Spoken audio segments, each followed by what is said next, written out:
Luke Humphries, congratulations, a roller coaster of a game, fabulous performance, cruising, a 9, Luke Woodhouse comes back into it and then you get over the line. How would you assess it overall?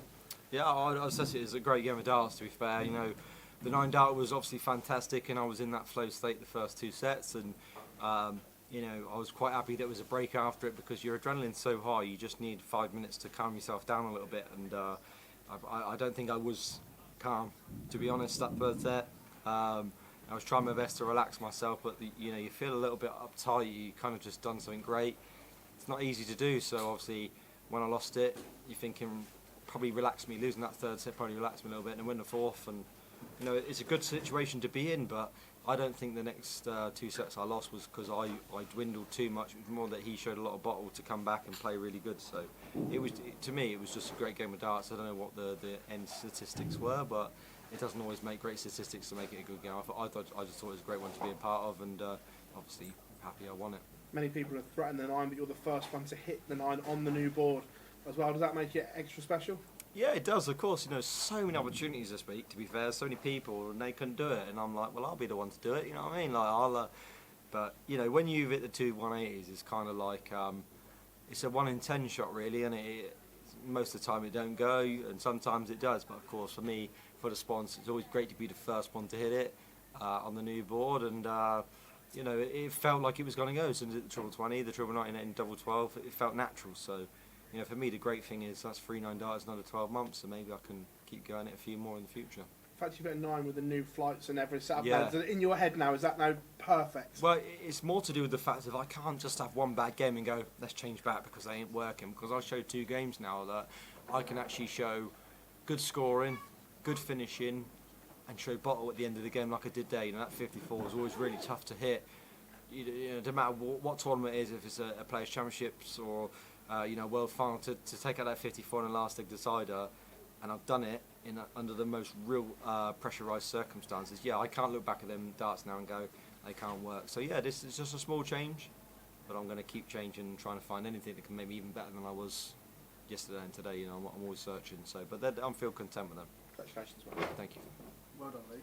Thank you. After a 9 darter, sometimes, as you say, it takes a second to calm down, but your levels didn't really drop much. It was around that sort of 105, 106 mark throughout the game. Yeah.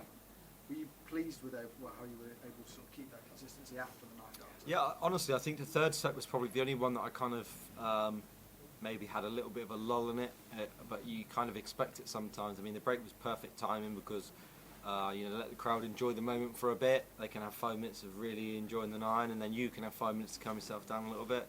But you know, for me, you can't be perfect all the time, so it was just unfortunate, not a great set for myself. But I managed to get that 4th set in, go to the break, and 3-1 up. It's great part, you know, great position to be in, and you know, the next 2 sets probably had chances to win them, but you know, Luke showed a lot of bottle and a lot of grit and determination to, you know, to keep me going, and you know, the 3 darts I missed to go to win the last set 2-0, disappointing, but you know, I suppose that's the ebbs and flow of the game of darts, and I'm just happy I got that done in the end. You mentioned there how well Luke Woodhouse played to get himself back into that contest. He's sort of often known, he's been talked about as the 3rd Luke. That's been mentioned a few times, but I think he deserves the respect as a player that's really there to challenge now, isn't he? Yeah, I said to him after, you know, you're going to be disappointed, but I think that you showed one thing, and you showed you got the bottle now. And he'll probably tell you himself, you know, he's always had a good game. He's always been a good scorer, you know, in so many instances, and I'm a big fan of him because I get on really well with him as well. You know, he just misses that crucial leg or that big score, that big double at the wrong time that he misses, and it costs him the game. And you know, you can't look back on that game and go, I messed up there, because it kind of, I put a lot of pressure on him all the time, and he's put a lot of pressure on me. So I think the one thing you could take away from tonight was he's shown that next level now. He's got the bottle, he's got that determination, he's got the scoring power and the finishing to match anybody. So you know, obviously disappointing to lose. Of course it is for him, but if he could take one thing away from me, he's going to feel like he's got that talent now to kick on and, you know, challenge himself and get maybe, you know, top 16, you know, higher in the rankings, and he's definitely got the game for it, that's for sure. Thank you. Congratulations, Luke. Thank you. Have you just reminded us how damn good you are? Yeah, maybe. You know, there's sometimes you lose a couple of tournaments early, and everyone sort of sort of degrade you a little bit, and you say, oh, you know, he's not the second best, you know, he's the second best. But I show it all the time that I've been the most consistent player, you know, except for Luke. Obviously, he's been better. But over the last 3 years of that second best level, where you know I'm on it all the time. You know, kind of the World Series has always been that tournament. I feel like I've never produced as well. I don't know why. I didn't produce very. Oh, I did in Bahrain, but in Saudi it wasn't as good. But you know, certain circumstances, you just have a moment where they don't go well. But I always show that decent level where in the big majors, when it really matters, I'm always at a high level. And you know, for me, I feel like I've been the first or second best performer in this tournament as well. So you know, obviously tomorrow, I've got to come here and produce it again to prove it once and for all again. Just one more from me. You're a superstitious player. You've admitted that. Yeah. Is that now a lucky shirt? Well, we'll see if I win them, maybe. But yeah, you know, for me, it takes a lot for me to change things. That's the problem with me. You know, I don't want to change shirt because I've achieved so much in the last one. I didn't want to change darts because last year was good again. I think I have one more year with them, but I thought, you know what? Nah, let's change. Let's do something different. Put yourself out a bit of a comfort zone, and you know, I could have carried on my old shirt. I mean, to most people, you're probably thinking it's a little bit, you know, what do you care? But for me, it's like I always want to stick to the same. Someone with anxiety, it's always about keeping the same things. But you know, yeah, I just changed a few things. And, you know, the darts seem to be going really well, so I'm quite happy, and I'm glad I changed, because if I want to get better, then I have to make these little, you know, small changes in my game. Thank you. Thank you. Luke, congratulations on that performance. Just on switching darts, I know Phil Taylor used to always say that no matter what he won, he would always sort of tweak things to try and get even better.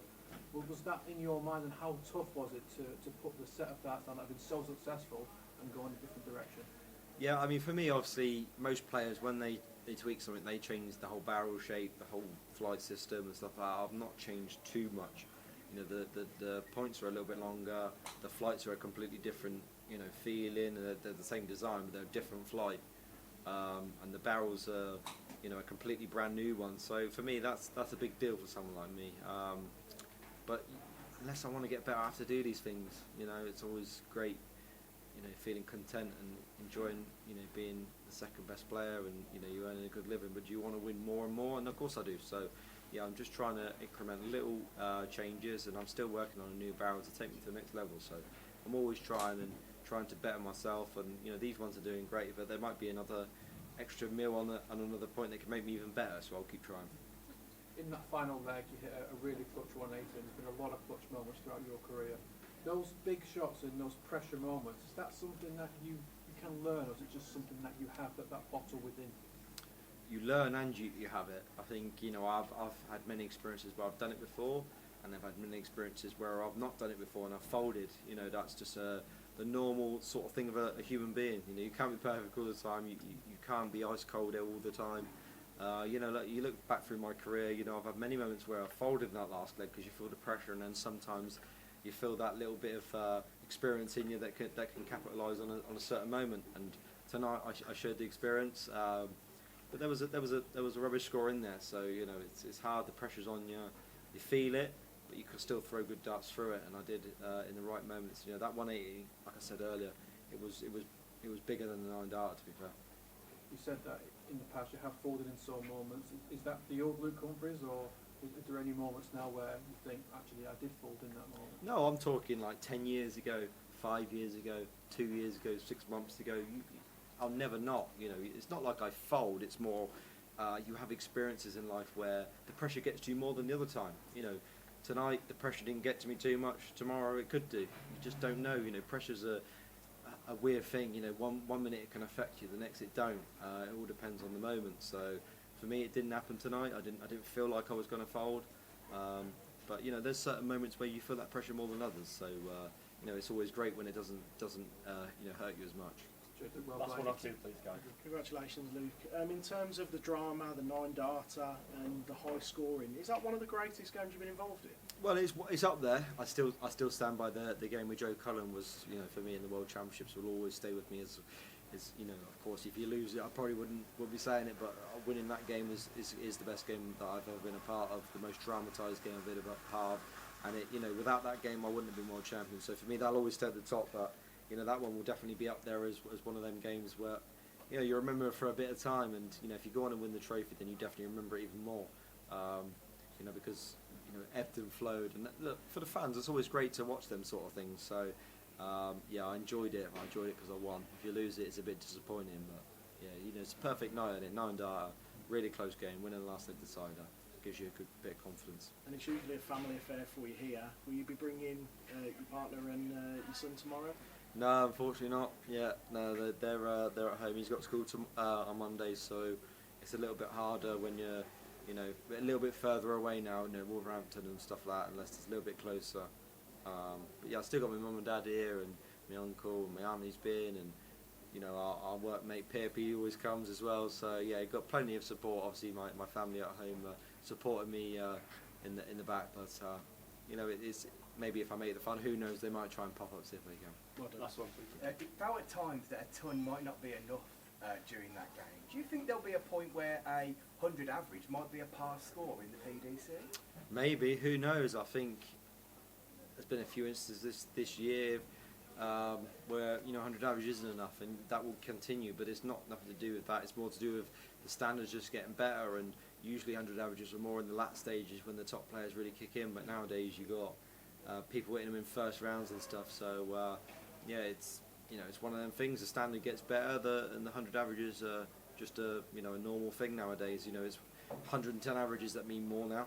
Yeah, fantastic. Well, good luck for the rest of the tournament. Thank you very much. Thanks, Luke. Cheers, everybody.